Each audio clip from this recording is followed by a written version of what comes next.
Oke, kita ke nomor 6 ya. Nah, di sini ada soal, tapi soalnya ini nggak kayak biasa ya. Nah, teman-teman nggak usah bingung, soal ini adalah soal bentuk pernyataan. Jadi di UTBK 2019 sama di UTBK 2020, soal TPS PK-nya itu atau pengetahuan kuantitatifnya itu ada soal tipe kayak gini. Jadi ada soalnya itu namanya soal pernyataan. Jadi gini, di sini ada soal. Nah, soal ini kan soalnya berapakah nilai Y. Nah, kemudian ada dua buah pernyataan. Ini pernyataan pertama, ini pernyataan kedua. Nah, apakah pernyataan ini cukup untuk menjawab soal ini gitu kan? Kita harus cek satu-satu, gitu aja sih. Kalau misalnya pernyataan satu cukup, berarti yang A. Pernyataan satu saja cukup untuk menjawab pertanyaan. Tetapi pernyataan dua aja nggak cukup gitu. Misalnya pernyataan duanya nggak cukup gitu. Jadi jawabannya A. Nah, tapi di sini saya akan kasih tahu caranya ya, cara menjawabnya gitu. Urutan deh. Urutan menjawab.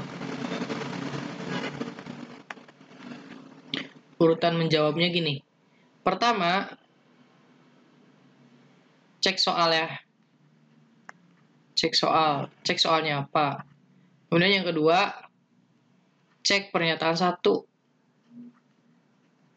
Cek pernyataan satu apakah dia membantu atau bisa menjawab soal ini. Nah, kalau nggak bisa, cek ketiga nih. Cek pernyataan dua. Nah, kalau pernyataan dua nggak bisa juga, jangan langsung jawabannya gitu kan. Kita cek cara keempat itu adalah kalau digabung. Nah, digabung bisa nggak menjawab gitu. Nah, kalau digabung nggak bisa, berarti nanti jawabannya gitu. Nah, di sini urutan menjawabnya kayak gini. Kemudian ada triknya juga nih. Trik menjawab. Triknya nih. Triknya itu, jadi pasangannya itu gini. A dan D. A dan D itu berpasangan. Jadi misalnya yang A salah, otomatis D juga salah. Kemudian sisanya berarti B, C, dan E. Nah, ini nanti berpasangan. Pokoknya nanti kalau pernyataan satu nih tidak cukup, nah berarti A udah pasti salah, D juga salah. Coret aja A sama D gitu. Oke, kita langsung aja ke soalnya. Berapakah nilai Y? Oke, dari gambar ini ya. Nah, kita nggak tahu ini persegi atau persegi panjang karena nggak ada keterangannya gitu kan. Nah, di sini pernyataan satu ada informasi bangun tersebut adalah persegi. Nah, apakah dengan informasi tersebut kita bisa menentukan nilai Y? Nah, teman-teman harus ketahui kalau dia nanyanya nilai harus berbentuk angka gitu. Jadi dengan pernyataan satu ini bangun tersebut persegi. Nah, apakah dia bisa menjawab nggak? Nggak bisa ya, nggak bisa menjawab Y. Karena kita nggak tahu nilai X-nya berapa. Nah, berarti ini nggak cukup. Nah, kalau pernyataan satu nggak cukup, tadi saya bilang coret, coret gitu. A sama D coret gitu. Nah, kemudian yang kedua kita cek pernyataan dua. Ini cek soal udah, cek pernyataan satu udah nggak cukup gitu kan. Cek pernyataan 2. Nah, X sama dengan 4. Nah, apakah dengan X sama dengan 4, kita tahu nilai Y-nya gitu kan. Nah, di sini X-nya sama dengan 4. Nah, untuk X-nya sama dengan 4, dia gak bisa menjawab nilai Y. Kenapa? Karena kita gak tahu ini persegi bukan sih.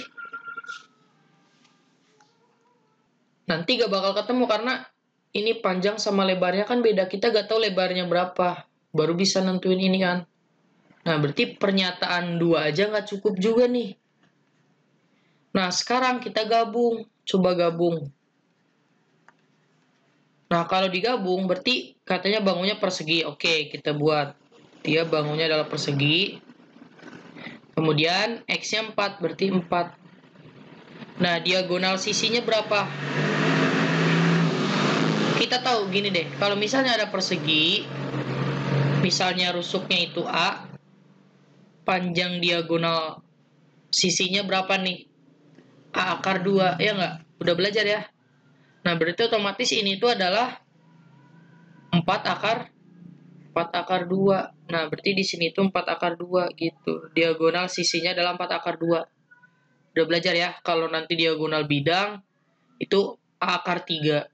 Nah, karena 4 akar 2 itu nanti akan sama dengan akar Y, berarti bisa kita tulis 4 akar 2 itu sama dengan akar Y. Nah, yang ditanya nilai Y. Gimana cara mencari Y? Nah, biar akarnya hilang, berarti kedua ruas kita kuadratkan. Akar dikuadratin kan hilang akarnya, berarti sisa Y. Kemudian 4 kuadrat 16, akar 2 dikuadratinnya 2. Nah, berarti otomatis nilai Y-nya adalah 32. Ada kan, ini ada nilainya, ada angkanya nih. Nah, berarti kalau pernyataan itu digabung, dia bisa menjawab. Jawabannya adalah C ya. Dua pernyataan bersama-sama cukup untuk menjawab pertanyaan, tetapi satu pernyataan saja tidak cukup. Terbukti ya tadi, kalau pernyataan satu aja gak cukup, pernyataan dua aja juga gak cukup, tapi kalau digabung cukup. Nah, kayak gitu ya.